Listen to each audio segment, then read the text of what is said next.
제가 회복하고 돌아오던 그 첫 주일 아침에 저 스스로에 대해서 굉장히 어색하기도 하고 궁금했습니다. 오래간만에 강단에 설교하는 것이 어떨까라는 것이 사실 염려가 되기도 하고 또 궁금했어요. 그래서 연습이 됐어요. 방에서 샬롬, 샬롬, 샬롬. 아내가 지나가다가 봤어요. 왜 그래? 긴장돼? 그래서 연습하는 거야? 어색해? 그랬더니 픽 웃으면서 그래요. 샬롬은 원래 잘하는 거 아니었어? 저한테 그래요. 우리 샬롬은 원래 잘하는 거죠. 사실은 그동안 우리 익숙해졌습니다. 그래도 우리 매주 새롭지 않은 인사를 하죠. 그 주에 말씀에 관한 인사를 합니다. 오늘은 우리 옆에 분과 이렇게 한번 인사하셨으면 좋을 것 같아요. 성도의 품격에 맞는 한 버릇이 있습니다. 그러니까 우리가 요한계시록 계속 묵상해 가는데 우리에게 정말 그 하나의 기준이 있다면 이 말씀을 듣고 우리가 이 땅에서 지금 삶을 어떻게 살아야 할까라는 것입니다. 그러면서 이번 한 주간 동안에 묵상할 것이 하나 있는데 이게 옷에 관한 것이에요. 나는 어떤 옷을 입고 이 땅의 삶을 살아가는가라는 것이죠.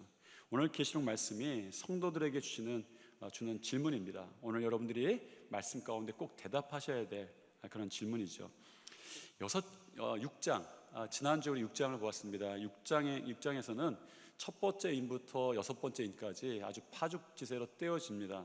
그런데 바로 일곱째 인이 떼어지지 않고 일곱째 인이 떼어지는 것은 그 후에 8장에서 떼어지고 6장과 8장 사이에 7장이 끼게 되죠. 말하자면 여섯째 인과 일곱째 인 사이에 이 7장이 존재합니다. 그 7장은 좀 끼어진 그런 성경 본문이에요. 사실 환상 가운데. 그러면 왜 7장이 끼워진 이 장으로 존재하는가라는 질문이 첫 번째 질문입니다. 우선 오늘 보면 15절부터 17절까지 한번 읽겠습니다.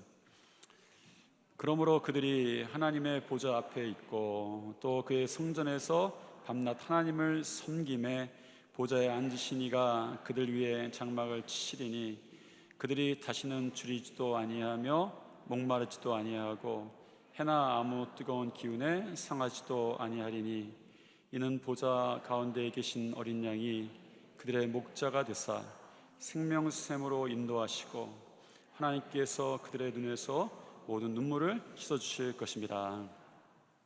사실 지금 우리가 읽은 요한계시록의 말씀은 이사야서 49장의 말씀이 그대로 환상이 되는 거예요. 이 49장의 말씀은 이렇습니다. 자, 같이 한번 읽어보겠습니다. 49장 10절 13절인데 읽어보겠습니다.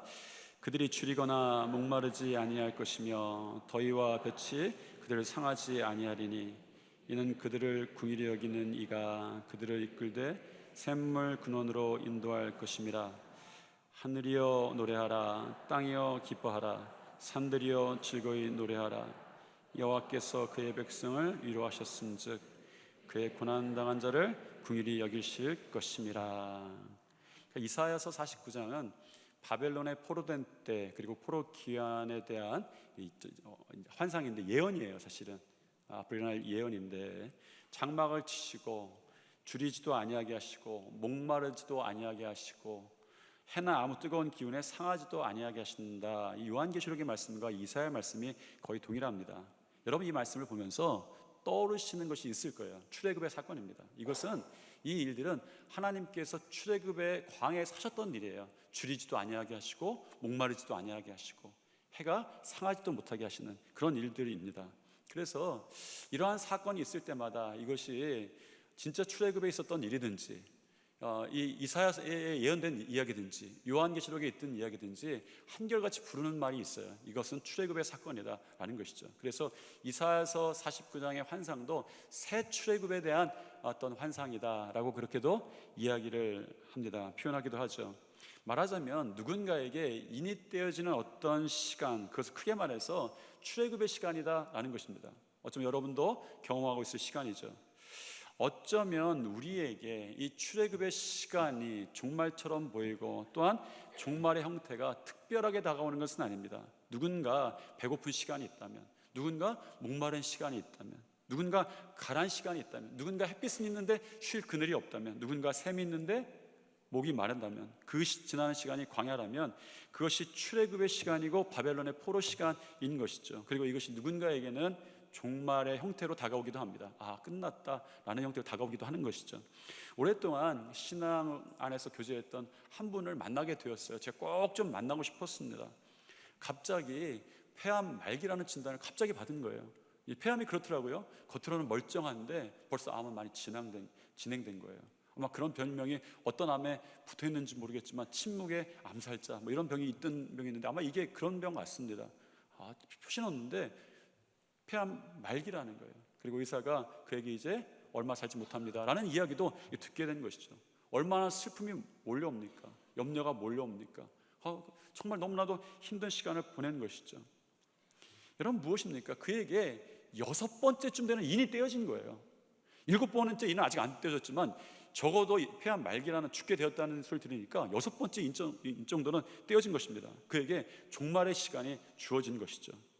그 시간 안에 사는 성도들도 이 가운데 경험해 본 적도 있을 때고 있으실지도 모르겠습니다. 마지막 7인이 떼어지기 전 6째 인이 떼어지고 나서 주님께서 꼭 해주시고 싶은 말씀이, 성도들에게 이 말씀을 꼭 해주시고 싶었던 말씀이 있으셨던 거예요. 오늘 말씀에서, 이것이 요한계시록 7장입니다.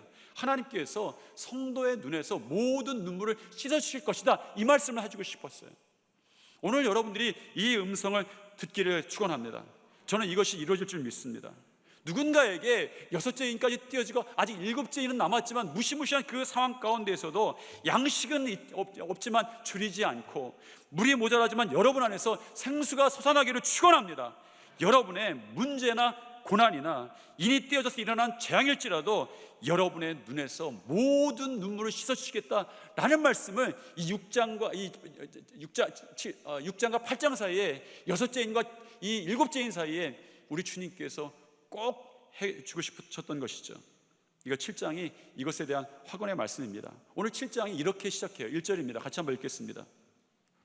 이르에 내가 내 천사나 땅 내 모퉁이에 선 것을 보니 땅의 사방에 바람을 붙잡아 바람으로 하여금 땅에나 바다에나 각종 나무에 불지 못하게 하더라. 그러니까 7장을 시작하면서 여러분들이 알아야 할 것 중에 하나가 이 일 후에라는 표현이 많이 등장합니다. 그런데 이 일 후에를 환상이 어떤 앞으로 일어날 일의 순서로 해석하지는 않습니다. 이것은 묵시를 기록한, 이 말씀은 묵시다 라고 하는 선언이에요. 이르지 않고 이 말씀은 묵시의 말씀입니다, 이렇게 생각해도 돼요. 이 관용구입니다. 그런데 말씀을 드리는 이유는 이 환상의 일이 뒤에 벌어질 수도 있고 동시에 나는 일일 수도 있습니다. 그래서 단순히 시간상으로 보는 건 아니에요. 예를 들면 이런 것이죠. 마치 영화의 한 장면입니다. 어떤 말단 여직원이 회사에 들어와서 어떤 일을 하는데 이상하게 모든 일이 막 촉촉 되는 거예요. 준비되어 있고. 그런데 영화가 다른 장면을 보여주는 것이죠. 사실은 왠지 관심 가는 연인을 위해서 잘생긴 본부장님이 뒤에서 열심히 뛰고 있는 거예요. 이런 환상으로 우리가 이제 보아야 합니다. 그러니 6장까지 인이 띄어지는 순간에 그것만 있었던 것이 아니에요. 하나님께서 다른 것을 보여주십니다. 그것이 이제 7장인데 사도 요한이 7장을 통해서 보는 환상이 이렇게 시작합니다. 땅에 내 모퉁이에 내 천사를 서게 하셨다. 5 모퉁이도 아니고 5 천사도 아니고 내 모퉁이에 내 천사예요. 요한계시록에 나오는 숫자들이 많습니다. 많이 나오는 숫자 중에 하나가 4, 4이라는 숫자예요. 여러분, 모든 숫자에 얽매일 필요는 없지만 성경의 기록들이 어떤 순서나 숫자를 그냥 사용하지 않았다라고 전제하는 그것은 맞는 이야기입니다. 이 4라고 하는 숫자는 이제 어떻게 우리가 이해를 하고 시작해야 되는 방식이 하나 있어요. 고대 근동지방 뿐만 아니라 서구 사회에서도 세상을 이해하는 방식이 하나 있었습니다. 하늘은 완전하고 땅은 불완전한 거예요. 그래서 원은 하늘을 상징하고 사각형은 땅을 상징했습니다. 왜냐하면 동그라미는 완전한 상징이라고 생각했고 사각형은 불완전한 상징이라고 생각했어요. 구약에도 성경에도 이런 세계관을 나타내주는 그런 글들이 등장합니다.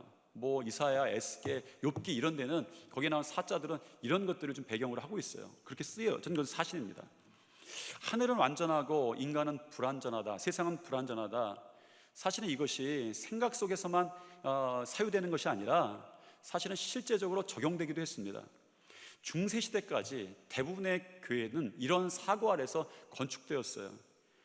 지금 그 튀르키예의 이스탄불, 옛날엔 콘스탄티노플이라고 불렸죠. 거기에 보면 성 소피아 성당이 있습니다.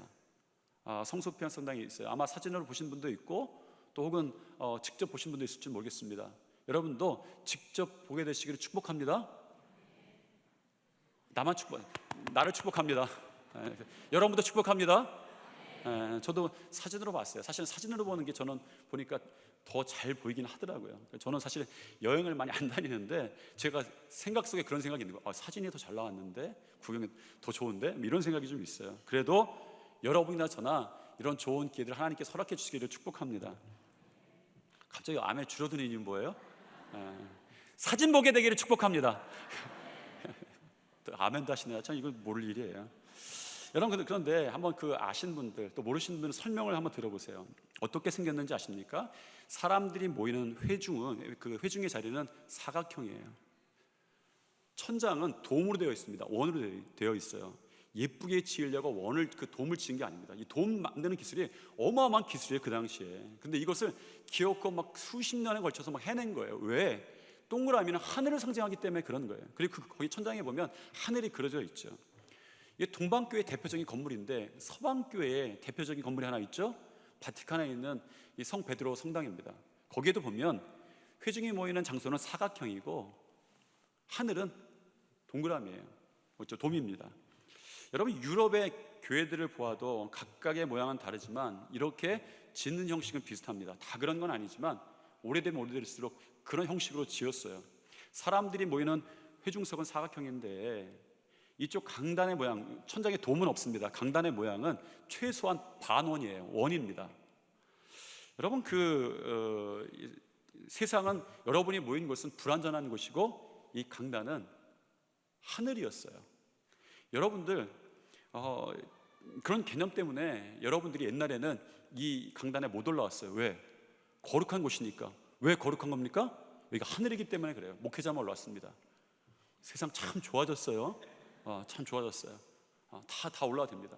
사실은 주님께 다 품어주셨고 우리 종교개혁 이후에 누구나 다 기도자로 세워지고 누구나 다 예배자로 세워지고 누구나 다 제사장으로 세워진 거예요. 이 자리에 다 허락하신 것이죠. 그래도 세상은 참 좋아졌어요. 이제 여러분, 땅은 사각형이고 불완전하다. 그런데 오늘 말씀이 뭡니까? 그 땅의 뇌 기퉁이에 천사를 세우셨다는 거죠. 심판과 재앙과 두려움의 이야기를 들으면서 떨던 이 인침에 떼어지면서 글을 읽으면서 두려웠을 거예요. 염려가 생겼을 거예요. 무시무시했을 것입니다. 이 초대교회 교인들이 이 글을 보면서 그런데 오늘 말씀을 보면서 그렇게 생각했을 것이에요. 이 땅이 불완전한 땅인데 재앙과 심판만 있는 것이 아니라 이 불완전한 땅에도 하나님께서 천사들을 세우시는 일이 있다는 거예요. 땅의 뇌 귀퉁이마다 하나님께서 천사를 세우시는 것이죠. 하나님의 놀란 역사와 천사가 하늘에서만 움직이는 것이 아니고 우리가 살고 있는 삶의 현장, 고난의 현장, 삶의 그 뇌 모퉁이, 뇌 귀퉁이에 온 세상에 하나님께서 천사들을 세우셨다라고 하시면서 이 요한계시록 7장을 시작하고 계시는 것이죠. 왜 세우셨습니까? 사방의 바람을 붙잡고 있으라라는 것입니다.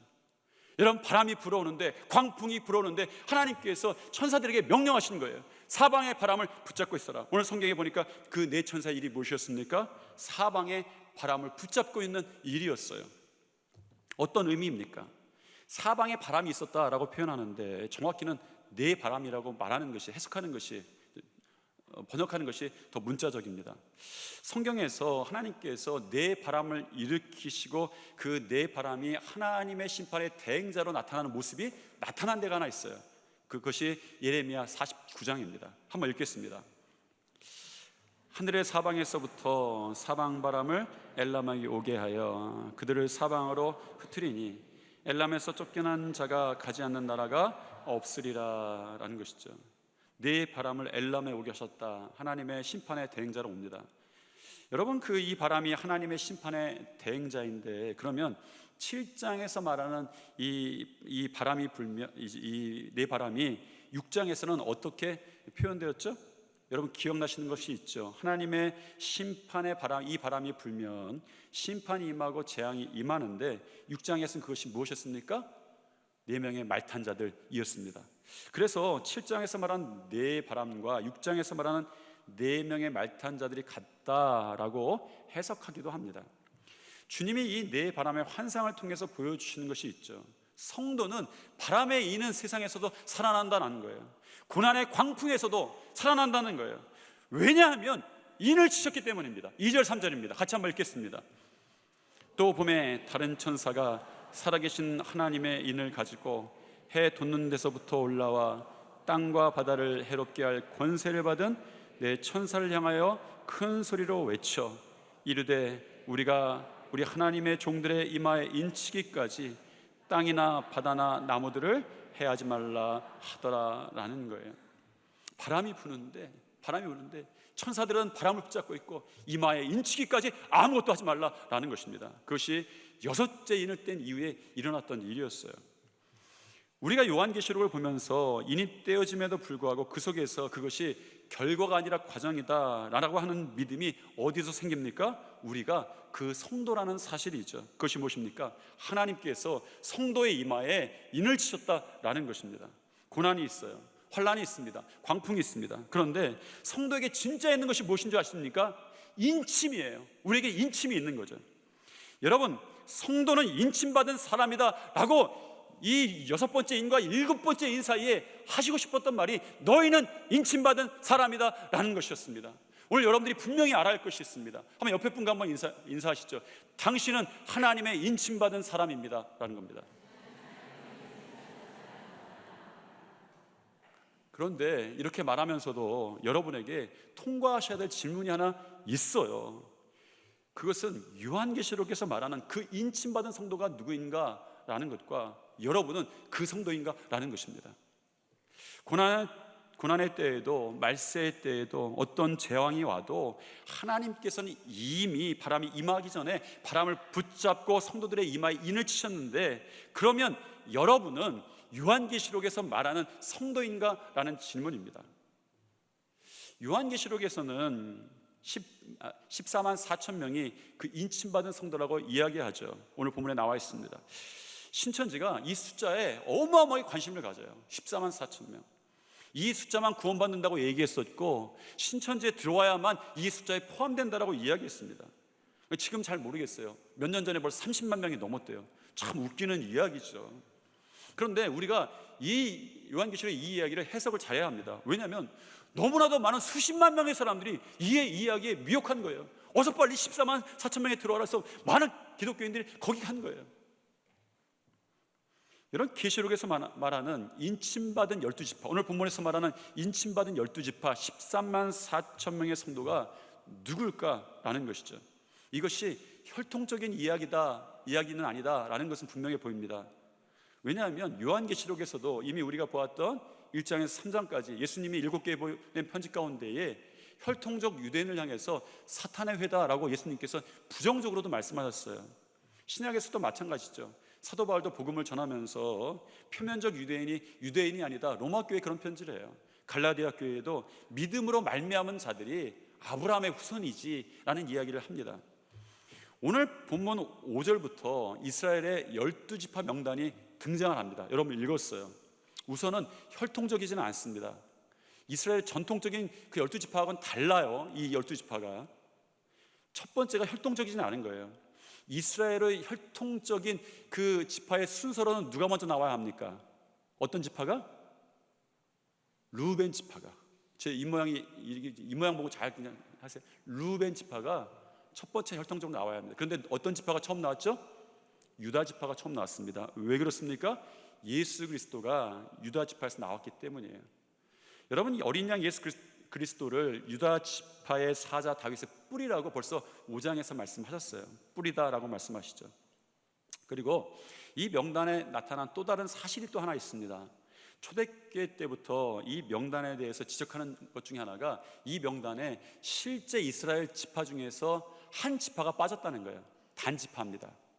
단지파가 이 명단에 빠졌어요. 원래 이스라엘 지파 명단에는 한 족속이 단지파가 있었는데 이 명단에는 단지파가 없어요. 여러분, 단 출신의 유명한 사람이 누굽니까? 모르세요? 대전 출신의 유명한 사람이 누굽니까? 모르세요? 단 지파의 유명한 사람이 누굽니까? 삼손이죠. 삼손. 사실 성경에 보면 단 지파는 삼손 외에는 잘 알려지지는 않았습니다. 그러나 성경을 보면 단 지파에 대해서 한 가지 알려주는 사실이 있어요. 단 지파도 가나안 땅을 분배받으면서 하나님의 축복 가운데 그 한 지역을 분배받습니다. 여러분, 그런데 단 지파가 자기들의 땅의 척박함 때문에 하나님의 주신 자리를 우상을 가지고 다른 지역으로 떠납니다. 그리고 단 지파는 이 흔적이 없이 사라지게 되는 것이죠. 그러니까 하나님께 받은 자리를 힘들다고 떠납니다. 이게 단 지파였어요.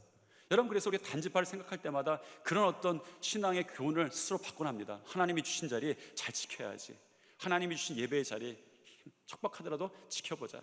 기도의 자리도 지켜보자. 남편의 자리도, 아내의 자리도, 그 가정을 나에게 주신 자리라면 잘 지켜보자. 세상에서 어떤 자리도 하나님이 함께 하시는 자리로 만들지 척박하다고 그냥 떠나지 말자라고 하는 것이 우리 신앙의 교훈을 얻기도 합니다. 그래서 이 요한계시록을 해석할 때 단 지파의 이름이 없는 것은 이 단 지파가 주어진 자리를 저버린 대가로 이 요한계시록에서 영원한 자리를 차지할 수 없었다라는 것이죠.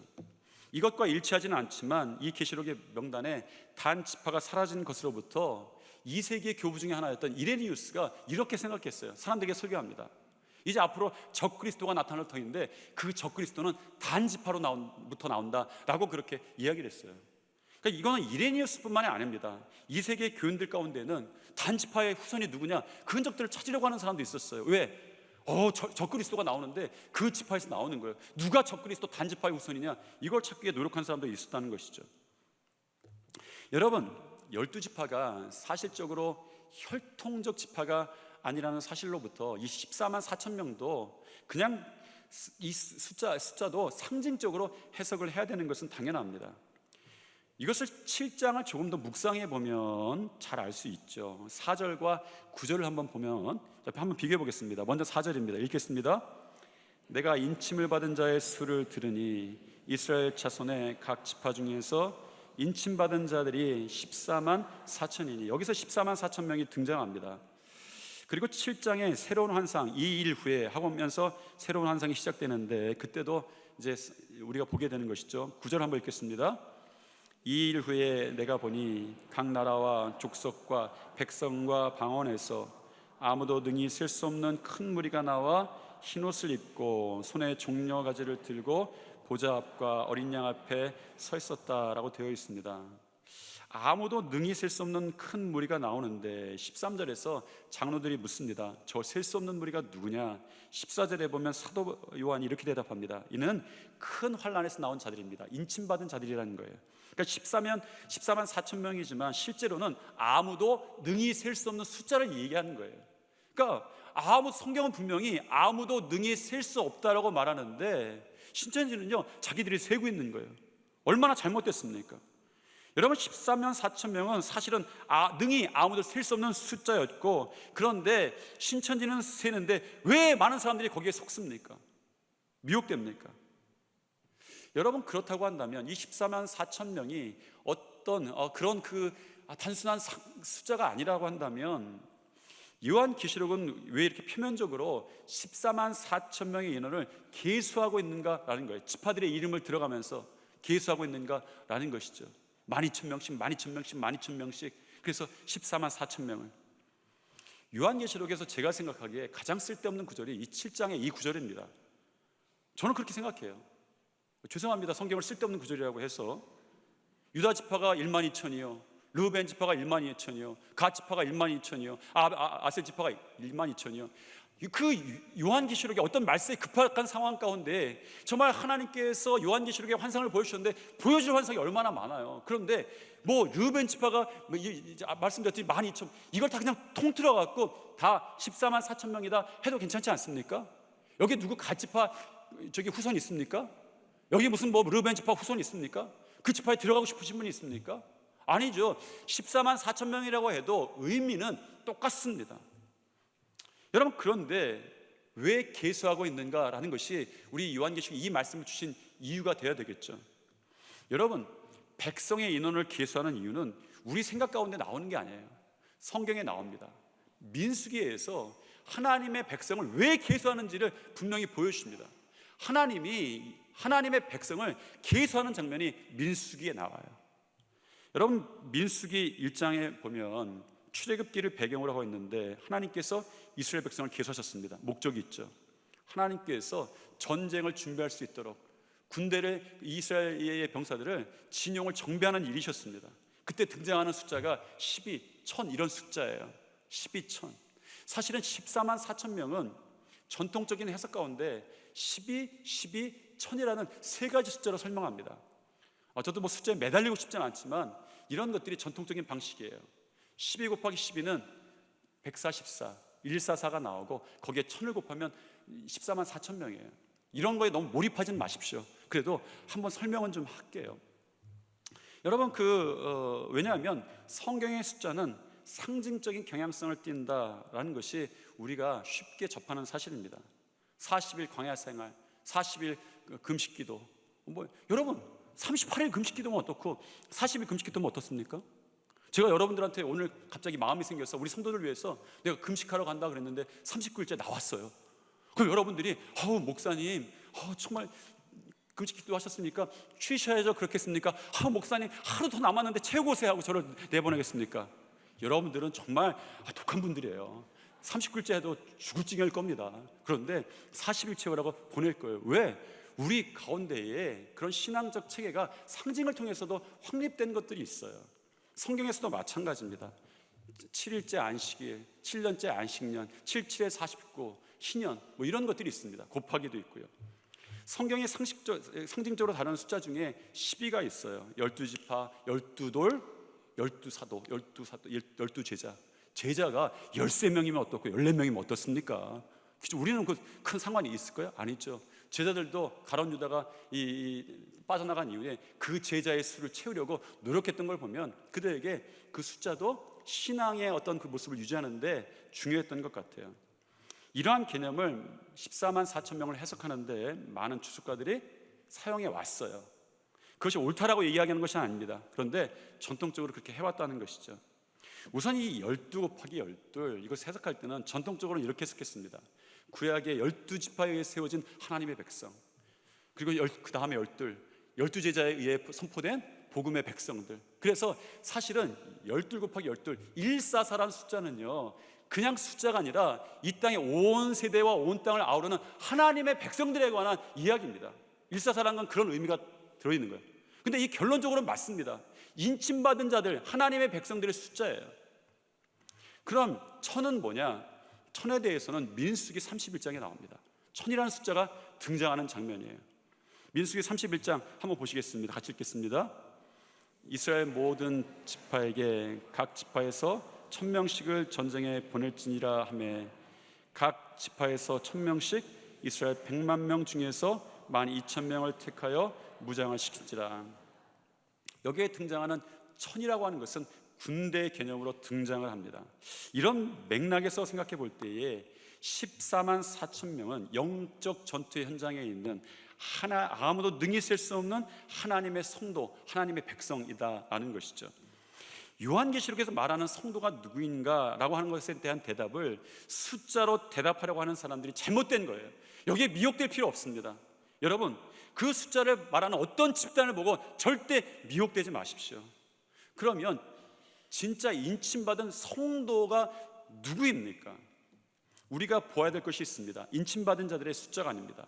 오늘 요한계시록 말씀에서 여러분들이 보아야 할 것은 성도라고 불리는 사람들이 어떤 한 가지 옷을 입고 있었다라는 것이 눈에 보여야 합니다. 저는 이 옷을 여러분들이 입기를 소망합니다. 이 옷이 여러분들이 성도임을 확언하기 때문이죠. 13절에 장로 하나가 이렇게 이야기합니다. 같이 한번 읽어볼게요. 장로 중 하나가 응답하여 나에게 이르되 이 흰옷을 입은 자들이 누구며 또 어디서 왔느냐. 그러니까 아무도 셀 수 없는 무리들이, 인침받은 자들이 나오는데 그에 대해서 24 장로 중에 하나가 물은 거예요. 이 흰옷을 입은 자들이 도대체 누구냐. 이 장로가 그들을 보면서 한 가지 구분했던 것이 있는데 그들이 어떤 생겼거나 어떤 걸 쥐고 있느냐가 아니라 이들이 흰옷을 입고 있었는데 그것으로 구별이 되는 거예요.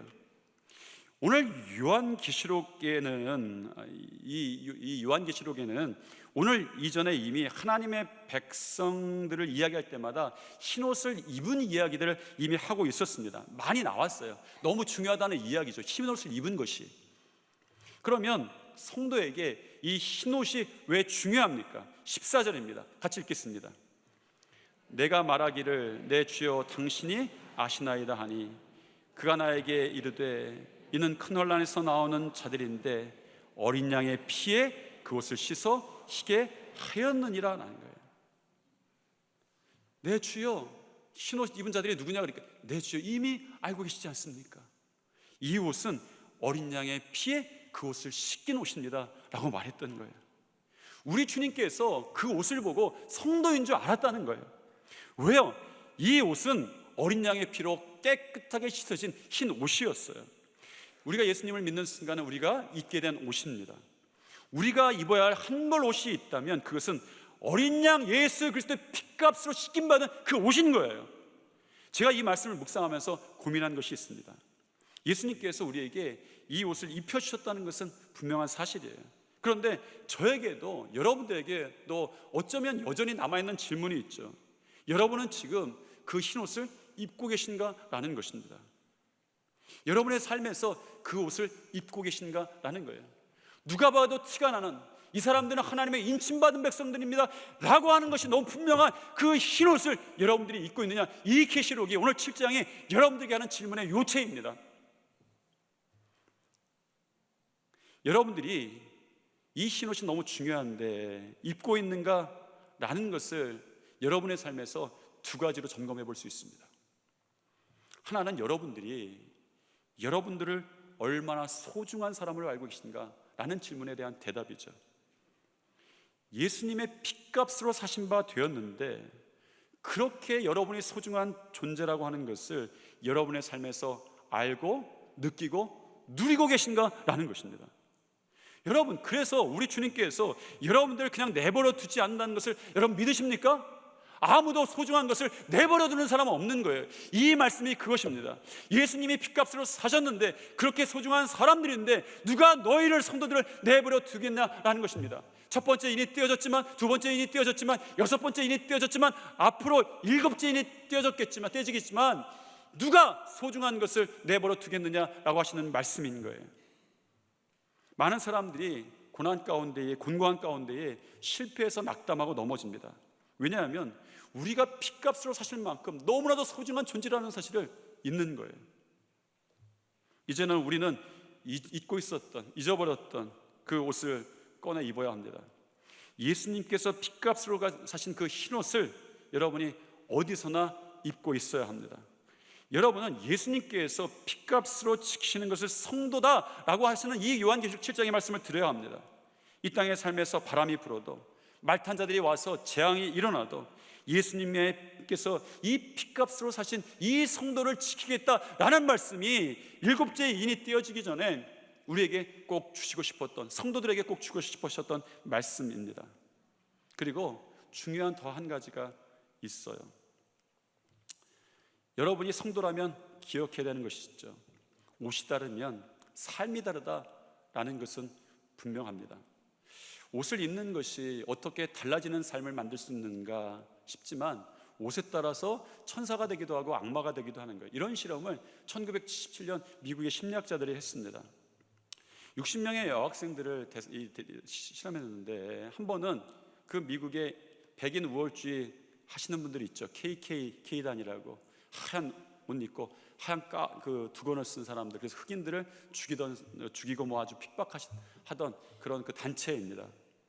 그 옷을 입히고 한 번은 간호사복을 입히고 그리고 어떤 사람에게 문제를 풀게 합니다. 그 앞에서. 그리고 문제를 풀다 틀렸을 경우에 전기 충격을 가하는 버튼을 누르게 합니다. 그런데 결과가 흥미로웠어요.